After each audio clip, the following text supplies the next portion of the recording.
చక్షువులు అంటే ఈ కన్నులు అని అర్థం అన్నమాట. ఇవి 4 రకాలు. 1 చర్మచక్షువు, 2 మనోచక్షువు, 3 దివ్యచక్షువు, 4వది వచ్చేసి జ్ఞానచక్షువు.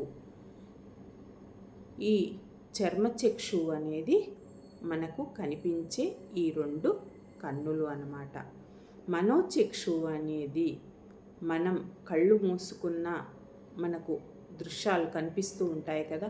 అంటే మనం ఎక్కడైనా ఒక గుడికి కానీ ఇంకేదైనా ప్రదేశం వెళ్ళి వచ్చి ఉంటాము. కళ్ళు మూసుకున్నప్పుడు మళ్ళీ మనం జ్ఞాపకం చేసుకున్నప్పుడు అదంతా కూడా మనకు కనిపిస్తుంది. అదే మనోచక్షువు. దివ్యచక్షువు అంటే 3వ కన్ను అంటుంటారు కదా, నీకు 3వ కన్ను ఉందా అని, అది అన్నమాట. జ్ఞానచక్షువు అంటే ఆ పరలోక జ్ఞానం అంతా పొందే చక్షువు అన్నమాట.